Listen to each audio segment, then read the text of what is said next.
Kali ini saya akan mempresentasikan mengenai sistem komputer. Yuk kita kenali apa itu sistem komputer. Nah, di slide ini saya akan menjelaskan pengertian dari sistem komputer sendiri. Jadi, sistem komputer itu adalah yang terdiri dari dua kata, yaitu yang dari kata sistem artinya kumpulan elemen, dan komputer sendiri adalah perangkat yang memiliki 3 elemen. Sistem komputer adalah kumpulan dari banyak perangkat komputer yang saling berinteraksi dan berhubungan satu sama lain untuk melakukan proses pengolahan data sehingga dapat menghasilkan sebuah informasi yang diinginkan oleh pengguna. Next. Macam-macam sistem komputer. Nah, seperti yang saya jelaskan tadi, di komputer itu terdiri dari 3 elemen. Nah, 3 elemen itu pertama ada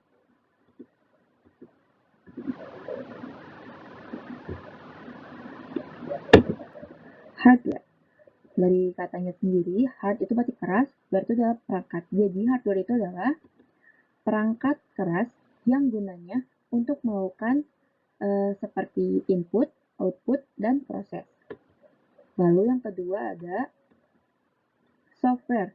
Nah, kalau hardware itu keras, sekarang software. Software adalah perangkat lunak. Jadi, software ini adalah sebuah data yang diprogram, disimpan, dan diformat secara digital dengan tujuan serta fungsi tertentu. Yang ketiga, ada brainware. Brainware ini orang yang menggunakan, memakai, ataupun mengoperasikan sistem komputer ini. Selanjutnya, saya akan jelaskan mengenai perangkat keras atau hardware. Hardware secara garis besar merupakan perangkat yang bisa dilihat, dirasakan, dan berbentuk fisik. Hardware memiliki fungsi sebagai perangkat output, input, media penyimpanan, dan pemrosesan. Ini dia contoh-contoh beberapa hardware. Nah, ada keyboard, ada CD player, sama ada PC atau komputer dan CPU-nya. Next, yaitu software atau perangkat lunak. Nah, software sendiri adalah perangkat yang bersifat maya dan hanya bisa dilihat di dalam komputer saja. Software yang mungkin biasa disebut aplikasi dan penggerak dari hardware menuju perangkat lunak ini berfungsi sebagai sistem operasi dan pemrograman aplikasi. Contohnya Avira untuk antivirus ini, Microsoft Office yang saya gunakan sekarang, dan ada Google Chrome yang biasa untuk search, bisa pakai Google yang lainnya juga. Selanjutnya, ada brainware atau personal atau orang yang menggunakannya. Nah, brainware ini merupakan orang yang menjalankan perangkat komputer. Orang yang menjalankan komputer ini harus secara sadar, sehat akal, dan kejiwaannya, dan mampu menjalankan elemen-elemen komputer.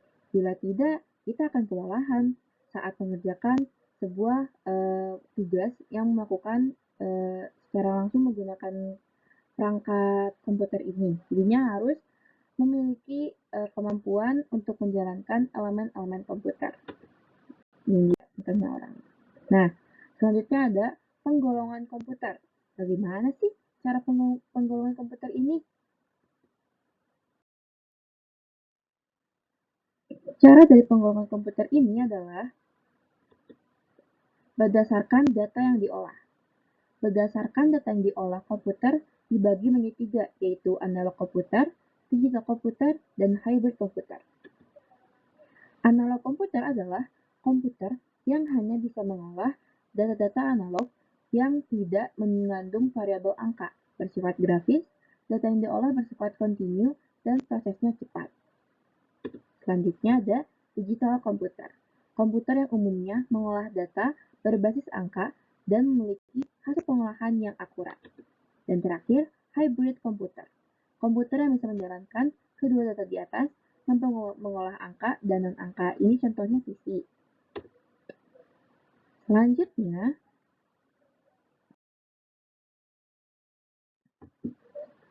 yang kedua, berdasarkan tujuan pengguna. Kategori ini di komputer dibagi menjadi dua jenis, yaitu Special Purpose Computer dan General Purpose Computer. Special Purpose Computer adalah komputer yang dibuat untuk tujuan khusus dan pada umumnya merupakan komputer analog. Yang kedua, General Purpose Computer adalah komputer yang dimuat berdasarkan tujuan sebenarnya, umumnya komputer digital dan hybrid. Oke. Yang ketiga, berdasarkan ukuran. Berdasarkan ukuran, komputer dibagi menjadi 6 skala, yaitu micro, mini, small, medium, large, dan supercomputer. Nah, micro, mini, dan small termasuk jenis PC.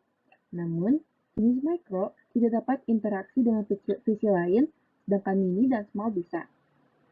Lalu, medium dan large dan supercomputer adalah gabungan dari beberapa PC yang dikemas menjadi satu yang dibedakan berdasarkan ukurannya. Seperti contoh, superkomputer pada Google yang digunakan menyimpan berjuta-juta data menggunakan PC yang jumlahnya sangat banyak.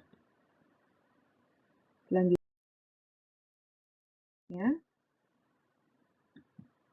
berdasarkan generasi. Nah, generasi itu dibagi menjadi 5, yaitu generasi 1 hingga 5. Setiap bertambahnya generasi, maka semakin sempurna komputer tersebut dari generasi 1 pada tahun 1940 hingga 1959 yang dari segi ukuran dan daya yang sangat besar dan masih sangat sederhana. Generasi kedua dari tahun 1959 hingga 1964 yang memperbarui dari ukuran dan daya yang relatif kecil.